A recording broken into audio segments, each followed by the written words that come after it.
Hi there, hope you're well. Thought I'd jump on today and give you guys a bit of an update on email marketing. I've recently done a blog on it and I've just launched a four-step email marketing checklist. So I thought it'd be great just to give you a bit of an update verbally and to talk to you a bit about why email marketing is so important. I found through my clients that quite a few people seem to be a bit reluctant to do email marketing. They know that it's important. They're not 100% sure of the benefits, but for some reason they're a bit reluctant to get on and get those emails sent out to their database. So, in terms of the key benefits, 80% of people have said that when they use emails, they see an increase in retention. And for my travel and hospitality clients, I think this is really important to them, retaining their customers. It's much easier to retain customers than it is to try and go out and get new ones.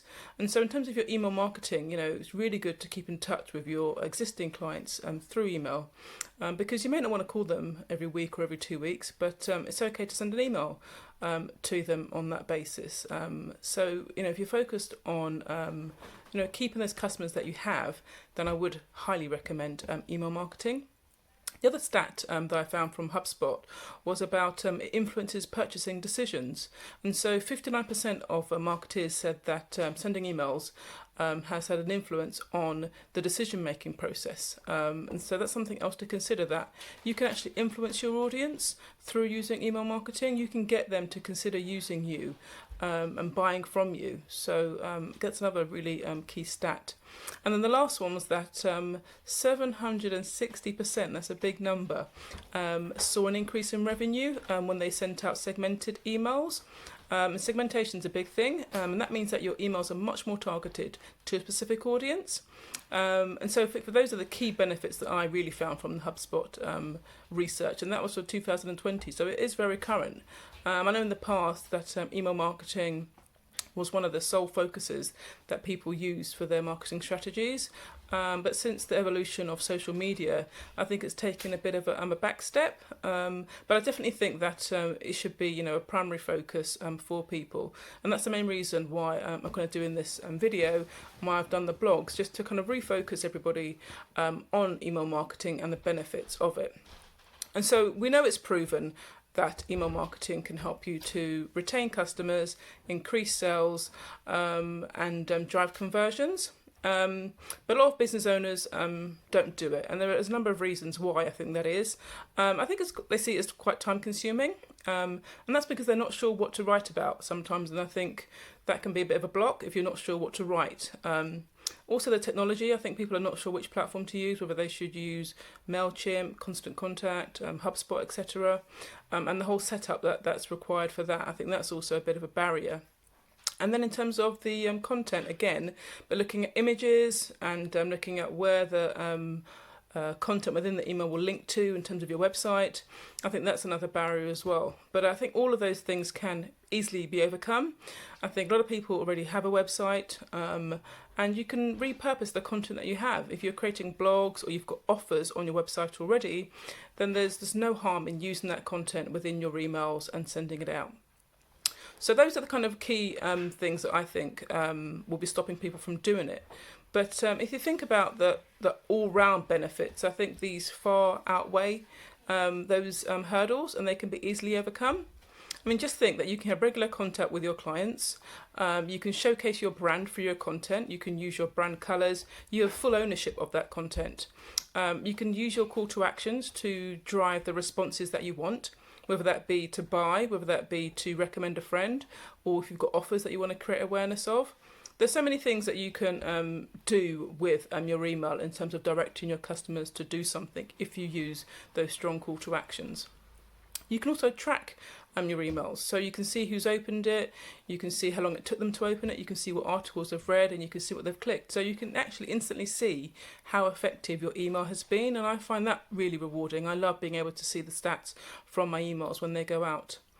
And you can also build your audience, and so that you can have a greater impact. Obviously, the bigger your database, the more people you can send it out to, and then the more impact you're going to have on that audience, and the more you're going to be able to generate leads, the more sales you can make through all of your marketing. Because I see email as an addition to everything else you're doing. It's not a standalone, and I think the integration is really important. So as I said, I've been posting about email marketing. I've done a blog about email marketing, and now I'm doing a video about it. And so, this integration, I'm hoping will drive a lot of people to come to my website, and hopefully they're going to download my new 4-step email marketing checklist. So yeah, I think it's really important that you try to integrate your email marketing into all the other activities that you're doing.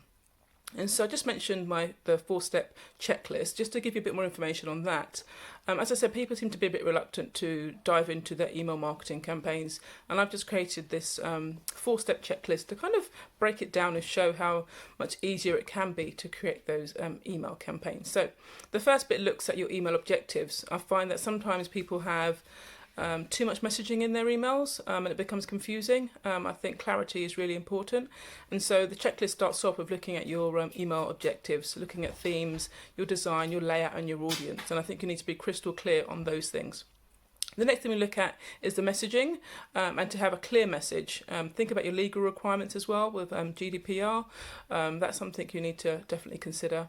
And then the call to action, which I mentioned before. I mean, the messaging is really where the most important part of the email marketing is there, making sure that the messaging is clear and that you have those strong call to actions, and also the formatting. As I said, you don't want to have too much in your email, and you also want to have a nice clean design so that people want to read it. The other thing is important that you have a pre-send check, and that's the third step within the checklist.